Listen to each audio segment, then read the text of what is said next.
تفضل. بلكي جماعه يا اخي خليه يكمل، خليه يكمل. تفضل يا تفضل يا حيوان ناطق، تفضل. لا يا سيدي نفس الرد. انت بدك تحكي. ارجوك رجاء حار، هذا كلام غير مزبوط. رجائك مقبول دكتور، تفضل. تفضل.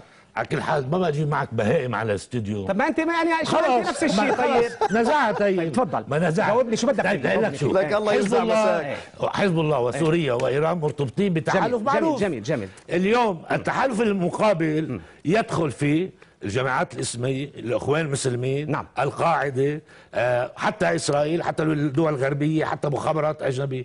اليوم في حرب استراتيجية على المنطقة. طيب بس بدي أسألك كيف أمريكا بتدعم النصرة؟ كيف أمريكا بتدعم النصرة وبتحطها على لا ما عم تدعم النصرة. الولايات المتحدة رفضت من زمان دعمون. طيب ماشي. لكنها عبر قنوات ثانية تدعم الإخوان المسلمين. جميل. اليوم بمصر من يدعم الإخوان المسلمين؟ مين يدعم الإخوان المسلمين؟ وفي دول خليجية تدعم السلفيين. نعم. الإخوان تدعمهم قطر، تركيا ودول أخرى. ماشي. اليوم في هذا التصغير للوضع في سوريا هو تصغير للواقع المرير للمنطقة كلها. منطقة على فوهة بركان وتغيير. جميل. وستتغير في عدة جميل. لذلك اليوم القول انه في مجموعه متحارب هون او مجموعه تحارب هون، انا ما عندي مشكله انه هناك من ياتي ويقاتل في سوريا سواء مع المعارضه او مع الدوله. جميل. انا مع على المشروع السياسي لمستقبل سوريا. رائع. وليست على وجود اجانب في الداخل. رائع جدا. كيف ترد على هذه الكلمه؟ الرجل يقول لك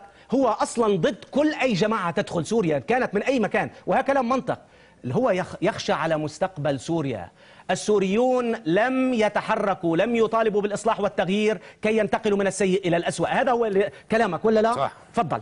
انبسطت هلا؟ ممنون. تفضل. مين الرجل بالموضوع أول شيء؟ بنص دقيقة، بربع انتهى الوقت. طيب أنا أريد أن أقول كلمة. بالآخر انتهى معك ربع دقيقة. أريد أن أقول كلمة دكتور. ماذا تقول للشعب السوري؟ أريد أن أقول كلمة، أن الشعب السوري الذي يقوم بثورة شعبية استطاع من خلالها أن يزيل فروع إرهاب كاملة بنيت على تصنيع الإرهاب حتى في أقبية المخابرات السورية حتى تنتج أمثال هؤلاء ليدافعوا عنها. وصل إلى درجة يعبر فيها عن أن النظام انتهى وأنه لم يبقى في جعبتهم إلا الشتائم. سلم لي على جماعتك وقل لهم تلمسوا رؤوسكم، الجيش الحر سيدوسكم. وأكثر من ذلك أرجاس النظام التي تتحملها تحتاج إلى تطهير، وأنت بحاجة إلى تطهير على الهواء مباشرة. واحد مثلك بهيم ويلعن الجيل اللي بده يدرس عنك. مشاهدينا الكرام إلى اللقاء. ما بصير انت واللي إلى اللقاء. إلى اللقاء. بدك تطهير من أرجاسك. على ابوك يا ابن الشرموطه. لا لا لا لا لا لا لا لا لا لا